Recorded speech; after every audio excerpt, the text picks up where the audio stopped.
발표 시작하겠습니다.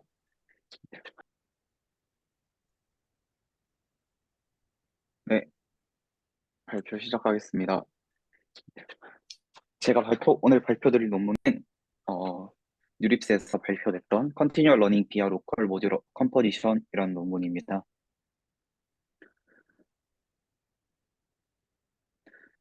네, 먼저 Continual Learning을 아까 정원열 학생이 설명했던 것처럼, 부가 설명을 드리자면은, 지식을 유지하는 것과 지식을 확장하는 것 사이에 트레이드오프, 균형을 모델링하는 것으로 이제 묘사할 수 있습니다.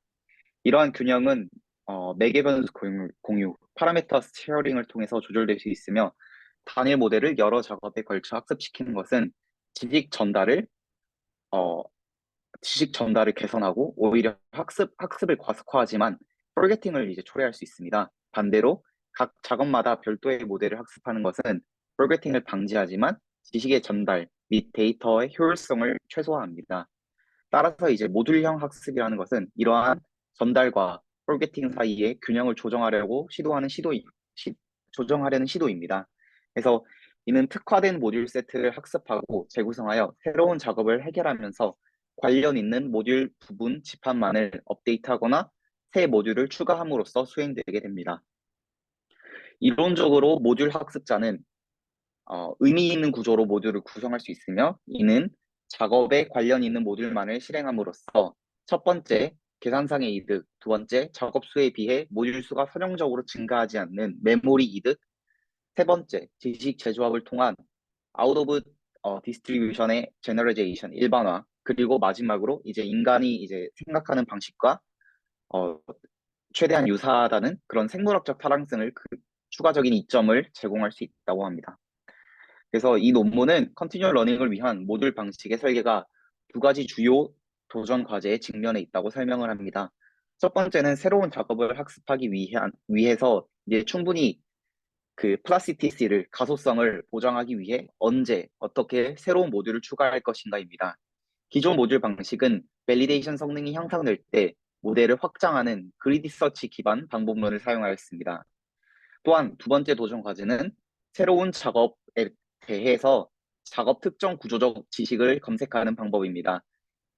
이런 기존 방법은 작업 시절자, 즉 태스크 아이디를 사용하여서 작업 특정 구조적 지식을 검색하는 데 의존하지만 이제 많은 현실적인 컨티뉴얼 러닝 시나리오에서는 테스트 타임에서 이제 작업 아이디가 접근될 수 없으므로 이제 프랙티컬하지 않다고 합니다.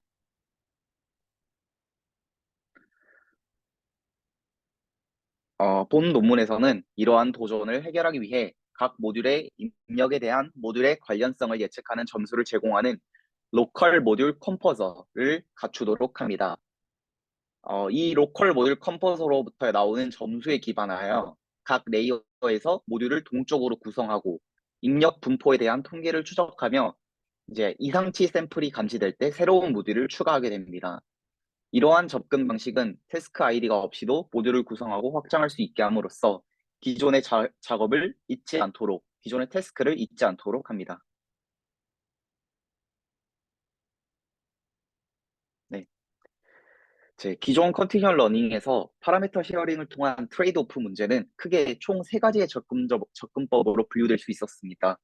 먼저 단일 모델 내에서 모든 작업을 위한 파라미터를 공유할 때 태스크 스페시픽한 아웃풋 헤드를 사용하는 접근법이 존재하였습니다. 둘째, 이와 반대로 인디펜던트한 익스퍼트 모델을 구축해서 해결하였습니다. 마지막으로 이 파라미터 공유와 논리시 트랜스퍼 간의 균형을 위해서 모듈 기반의 모듈러 어프로치가 채택되었습니다. 그래서 먼저 설명을 드리기 전에 기존 모듈러 컨티뉴얼 러닝과 구별되는 이 LMC라는 제안하는 논문의 컨트리뷰션을 먼저 정리를 하자면 다음과 같습니다. 첫 번째는 태스크 의존성입니다. 기존에는 이제 태스크 아이디 의존하여 테스트 시간에 최적의 모듈 구조를 검색하는 식으로 어, 설계가 되었기 때문에 이러한 접근 방법은 태스크 아이디를 알고 있어야 되며 이를 기반으로 사전에 찾은 최적의 모듈 구성을 사용하였습니다. 하지만 제안하는 구조인 LMC는 태스크 아이디에 의존하지 않고 입력에 대한 모듈의 관련성을 동적으로 실시간으로 평가하게 되고 이를 기반으로 모듈을 선택하여 새로운 작업에 대해서도 유용하게 적응할 수 있었습니다. 둘째, 모듈 선택 및 구성 방식에서의 차이입니다. 기존에는 각 태스크에 대해서 사전에 결정된 최적의 모듈 레이아웃을 선택하는 방식으로 태스크마다 레이어별로 단일 모듈을 선택하는 이제 하드 셀렉션 접근법을 사용을 합니다. 하지만 LMC는 아까 말씀드린 로컬 모듈 컴포서라는 방식을 사용하여서 각 입력에 대해서 개별 모듈의 관련성을 실시간으로 평가를 하고 이를 기반으로 모듈 선택 및 레이어를 구성합니다. 그래서 이는 작업 수에 비해 모듈의 수가 선형적으로 증가하지 않는다는 점에서 메모리와 계산 비용 관점에서 조금 더 이피션하다고 합니다. 마지막으로는 이제 out of distribution의 제너럴리제이션 능력입니다. 그래서 기존에는 태스크 식별자를 사용해서 미리 정의된 구조를 적용함으로써 훈련 중에 보지 못한 새로운 작업에 대한 적응이 이제 제한적일 수 있었는데요. 제한하는 방법인 LMC는 태스크 아이디에 어그노스틱하기 때문에 모듈의 동적 결합을 통해 새로운 및 보지 못한 작업에 대한 일반화 및 적응 능력을 갖추고 있다고 합니다. 따라서 이는 훈련 중에 보지 못한 작업에 대해서도 모델이 인터폴레이트하고 어댑션 할 수 있도록 도와주게 됩니다.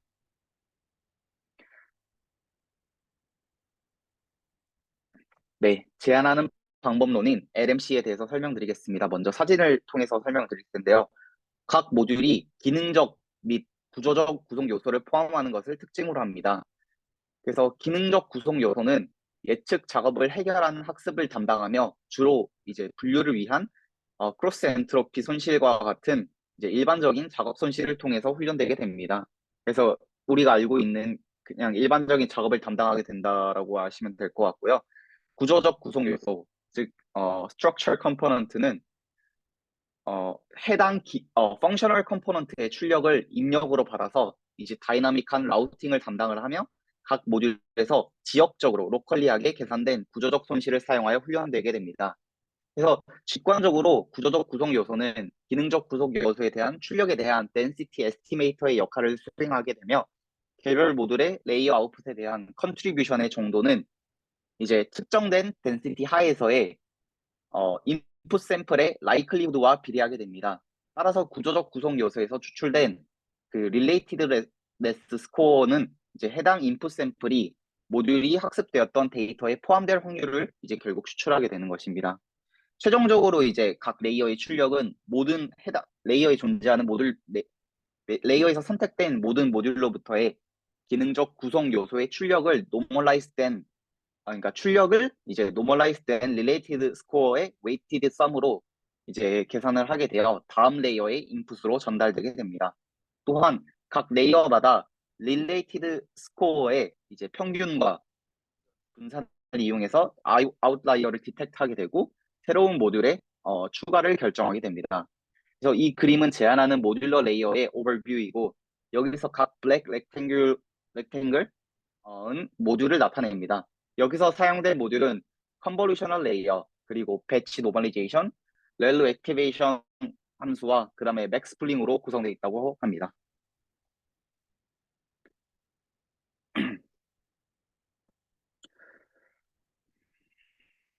네, 앞서 말씀드린 릴레이티드니스 스코어는 수식 1번에 따라서 계산되게 되는데요. 개별 모듈의 릴레이티드니스 스코어는 구조적 손실의 음수값으로 정의되며 낮은 구조적 손실을 가지는 모듈의 경우에는 높은 이제 레이어의 아웃풋에 대해서 높은 액티베이션 웨이트를 가지게 됨을 알 수 있습니다. 이때 구조적 손실을 위하여 이제 본 논문에서는 피처 익스트랙터 내부의 모듈의 경우에는 오토 인코더를 사용하기에 이제 인풋에 대한 L2 놈을 이제 손실로 사용하게 되고 아웃풋 헤드에서는 인버티블 아키텍처를 채택해서 모듈의 인풋에 대한 리컨스트럭션 에러를 정의를 하였다고 합니다. 그리고 이는 이제 그 아까 피처 익스트랙터는 오토 인코더 그리고 아웃풋 헤드는 인버터블 아키텍처라는데 이는 실험적으로 이제 결정되었다고 합니다.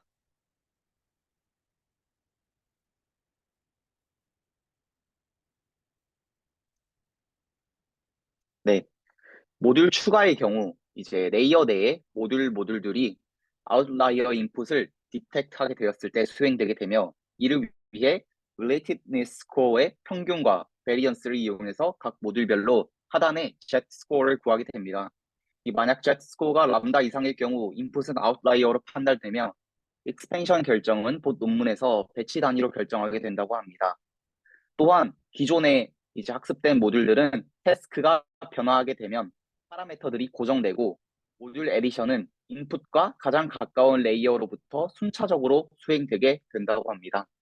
그래서 Z값이 최종 모듈 수 M으로 표시된 최종 모듈 수와 어, 본 태스크의 평균 테스트 정확도에 미치는 영향을 알아보기 위해서 그 고정된 하이퍼 파라미터를 사용하는 4개의 스트림에서 임계값 Z만을 변화시킨 어블레이션 결과가 오른쪽 하단의 두 그림입니다.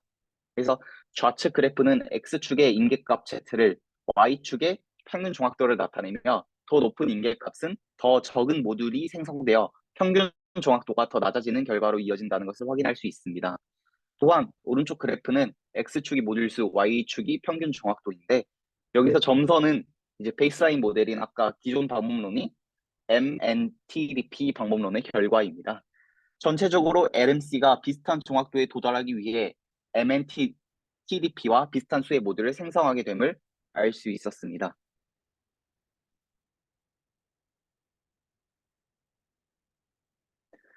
각 모듈은 이제 기능적 구성 요소, 여기서 그림에서는 이제 그 사각형으로 표시되어 있고, 구조적 구성 요소, 여기서는 이제 사다리꼴로 표현되어 있는데요. 이 두 가지 구성 요소를 포함합니다. 이 그림에서 구성 요소의 색상 강도는 그들의 액티베이션 정도를 나타내며 점선 윤곽은 훈련되는 구속 점선 윤곽은 훈련되는 구성 요소를 실선 윤곽은 고정된 구성 요소를 나타냅니다. 그래서 화살표는 그레디언트의 플로우를 보여주게 되는데 검은색 화살표는 기능적 신호를, 분홍색은 구조적 신호를 나타냅니다. 여기서 말하는 구조적 신호는 구조적 손실 함수를 최소화하는 신호이며 기능적 신호는 글로벌한 기능적 손실 함수인 크로스 엔트로피를 최소화하는 것입니다. 이때 모든 구조적 구성 요소는 로컬한 구조적 신호로만 학습되게 됩니다. 반면 기능적 구성 요소는 프로젝션 페이스와 어큐뮬레이션 페이스의 투 페이스 트레이닝 과정을 거치게 됩니다. 먼저 익스펜션 전략에 따라서 새로운 모듈이 추가되게 되면은 가장 인풋 레이어로부터 가까운 레이어에 프로젝션 페이스가 시작되게 됩니다. 이 과정에서 새로운 모듈이 위에 있는 이제 모든 레이어들로부터의 구조적 손실, 어, 구조적 손실을 최소화하는 식으로 학습이 되게 되고 이동안 새로운 모듈의 추가는 허용되지 않습니다. 이 과정은 새로 학습되는 모듈의 representation이 후속되는 이제 모듈과 compatible하게 해주며 기존에 학습된 모듈의 재사용성을 높이며 새로운 모듈의 overspawning을 방지하게 된다고 합니다. 이 프로젝션 페이스에서 기능적 신호는 옵티멀하다고 저자들은 말하며 실험에서는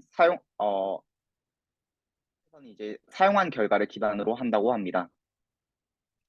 이 두 번째 어큐뮬레이션 페이스에는 새로운 모듈의 추가가 허용이 되며 있대 프로즌 되지 않은 모든 모듈들은 두 가지 신호 모듈을 이용해서 즉 구조적 신호와 어, 그 기능적 신호를 모두 이용해서 학습이 되게 된다고 합니다. 그래서 학습 시나리오를 가정해서 앞선 내용을 그림을 통해서 다시 한번 이제 쉽게 설명을 드리겠습니다. A에서 이제 작업 0에 대한 모든 모듈의 훈련이 일어나게 됩니다. 초기 상태에서 모든 모듈이 첫 번째 작업 0에 대해서 훈련이 됩니다. 두 번째, 작업 1이 도착했을 때 새로운 모듈이 추가되게 됩니다. 첫 번째 레이어에 새 모듈이 추가되며 이 모듈은 먼저 구조적 신호를 통해서 학습이 되게 됩니다. 이 단계 동안 새로운 모듈의 추가는 허용되지 않습니다. 세 번째 C는 모듈의 추가가 이제 재개되는 것입니다. 새로운 모듈 추가가 다시 허용되며 두 신호 모두 훈련에 사용되게 됩니다. 여기서 말하는 신호는 구조적과 기능적 신호를 모두 말씀드리는 것이고요. D, D에서는 이제 작업 3이 도착했을 때 새로운 모듈의 추가가 다시 이루어지게 되는데 다시 첫 번째 레이어에 새로운 모듈이 추가되며 프로젝션 페이스가 시작되게 됩니다. 그리고 E에서는 두 번째 레이어에 새로운 모듈이 추가가 되고 첫 번째와 두 번째 레이어에 추가된 새 모듈들이 두 번째 프로젝션 단계에서 훈련되게 됩니다. 마지막으로 F에서는 두세 모듈이 이제 기능적 및 구조적 신호를 사용해서 훈련하게 됩니다. 어, 이제 실험인데요. CTRL 데이터셋은 총 5개의 비주얼 이미지 클래시피케이션 태스크로 구성되어 있으며 본 논문에서는 6개의 태스크로 다음과 같이 변환하여 사용한다고 합니다. 여기서 이제 보시면 S-, S+, S-in, S-out, SPL인데요.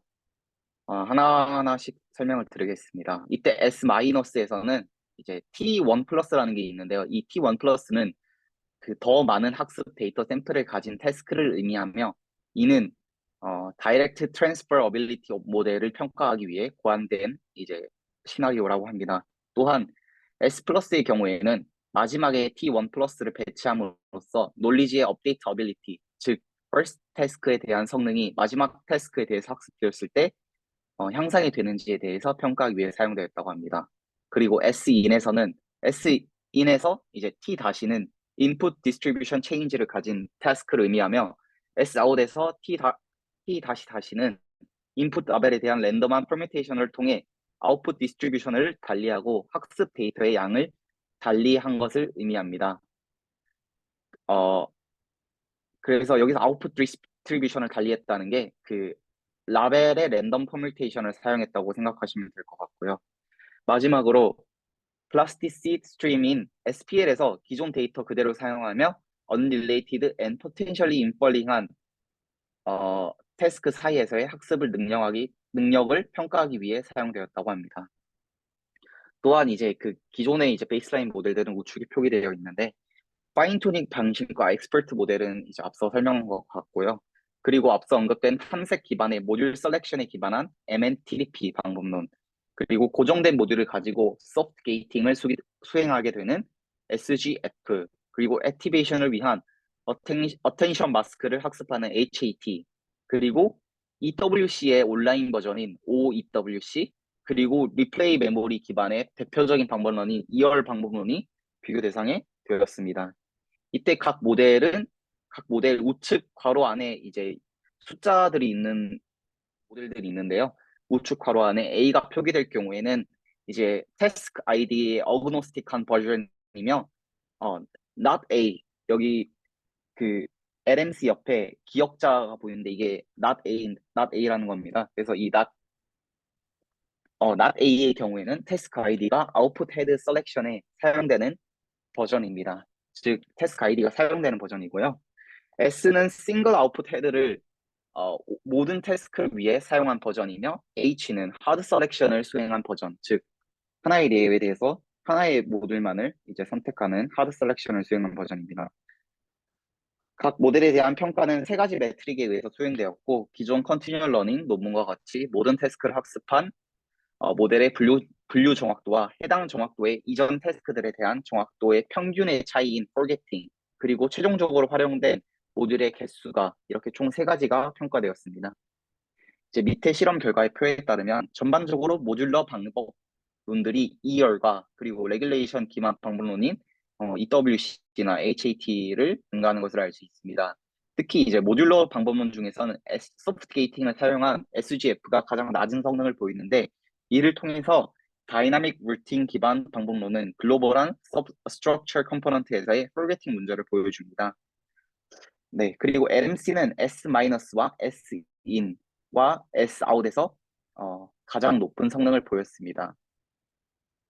LMCA로 표기된 태스크 아이디 어그노스틱한 방법론은 그 중에서도 모든 태스크 아이디 어그노스틱한 방법론을 이제 아웃퍼폼 하였고 5가지 중에서 아웃풋 디스트리뷰션이 변화된 S-out에서 55.1로 가장 낮은 성능을 보였습니다.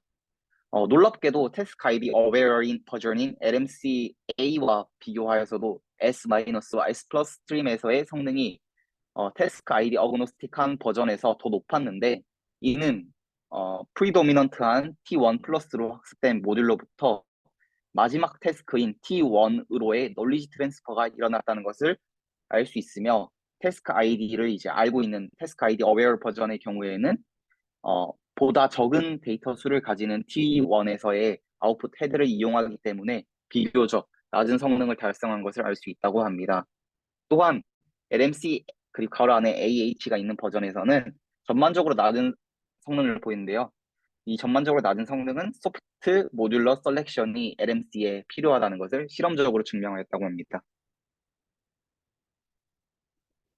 이 실험은 LMC가 훈련 중에 보지 못한 전경, 배경, 색상의 조합과 클래스에 대한 조합에 대해서 어떻게 제너럴리제이션을 하는지 평가하기 위한 것입니다. 서로 다른 모델이 훈련된 5개의 작업 전경, 배경, 색상 조합에 대해서만 학습되었을 때 이제 모든 5 곱하기 5인 25개의 색상 및 클래스 조합에서 어떤 성능을 나타내는지를 분석하기 위해 정확도 행렬을 이제 보여줍니다. 그림에서는 LMC not A, EWC, MNTDP 및 프로젝션 페이스가 없는 LMC의 번영 버전을 비교하였습니다. 결과를 보면 LMC는 EWC 및 MNTDP보다 더 높은 OOD 정확도를 달성한 것으로 관찰됩니다. EWC로 훈련된 모델들은 단일 모델에 기반하여 각 작업에 대해 숫자의 모양과 숫자 배경 색상 조합이 결합되어 OOD 일반화에 방해가 된다고 합니다. 반면 MNTDP나 LMC와 같은 모듈러 어프로치는 이제 각 작업에 대해 다른 모듈 조합을 학습을 하게 되고요. 데이터 베이스 기반의 태스크 스페시픽한 스트럭처를 찾는 MNTDP와 달리 LMC는 이제 모듈 선택은 작업 식별자에 의존하지 않으며 각 모듈은 현재의 입력과의 호환성을 기반으로 로컬 방식으로 선택되게 됩니다. 따라서 이를 통해 LMC는 훈련 중에 보지 못한 작업에 대해서 기존 모듈을 동적으로 조합하여 적응할 수 있다는 것을 실험을 통해서 알 수 있습니다. 마지막으로 뒤에서는 프로젝션 페이스를 제외한 LMC의 성능을 보이는데 이는 프로젝션 페이스의 경우 새로 도입된 모듈의 레프레젠테이션을 서브시퀀트한 모듈에 적응하는 과정인데 이를 건너뛰는 것은 성능에 심각한 디그레이데이션을 일으킨다라는 것을 알 수 있습니다. 세 번째 실험에서는 연합학습 환경에서의 크로스 모델 리유저빌리티를 평가합니다. LMC1, LMC2는 로컬 모델, LMC3는 글로벌 모델이 되게 되며 LMC3는 원본 데이터에 접근할 수 없기 때문에 즉 연합학습 환경의 원본 데이터에 접근할 수 없기 때문에 파인 튜닝 될 수 없다고 합니다. 여기서는 데이터셋은 패션 엠리스트와 앞선 컬러드 엠리스트를 사용하였고 LMC1과 LMC2에서는 컬러드 엠리스트를 각기 다른 색깔에 기반하여서 학습되었으나 패션 엠리스트의 경우에는 이제 데이터의 사이즈가 플러스 마이너스로 다르게 학습된 것을 이제 그래프에서 알 수 있습니다. 실험 결과 두 데이터 모두 LMC3 글로벌 모델로 이제 포지티브한 놀리지 트랜스퍼가 일어났음을 알 수 있고 테스트 데이터에 맞게 모듈 셀렉션이 잘 일어났음을 확인하였습니다. 또한 다이나믹 루틴 기반 방법론이나 글로벌 스트럭처 컴포넌트를 가진 방법론과 다르게 원본 데이터의 접근과 별도의 파인 튜닝 과정 없이 수행을 할 수 있다는 점에 주목을 하였습니다. 그리고 마지막 실험은 태스크의 시퀀스를 30과 100으로 늘려서 수행한 결과입니다. 실험 결과 LMC와 MNTDP의 정확도 차이는 30에서 LMC와 MNTDP보다 1.86% 낮은 수치였는데 시퀀스가 100으로 늘어난 경우 이 수치가 6.59로 늘어났음을 알 수 있습니다. 또한 사용된 모듈의 수와 정확도의 트레이드오프가 이제 오른쪽 그림에서 나와 있는데 그 두 가지 경우 모두 LMC는 MNTDP보다 적은 모듈을 사용함을 알 수 있지만 MNTDP가 모듈을 더 많이 사용한 경우 더 높은 성능을 내며 전반적인 정확도 또한 더 높은 것을 알 수 있습니다. 이를 통해서 이제 로컬 태스크 아이디 어그노스틱 모듈 셀렉션은 캔디데이트 모듈 수, 즉 후보군 모듈 수가 많을수록, 즉 시퀀스가 길어질수록 어려운 문제가 되어 태스크 어웨어한 모델보다 아무래도 더 낮은 성능을 달성하게 된다는 한계가 존재하였다라는 것을 마지막으로 알 수 있었습니다.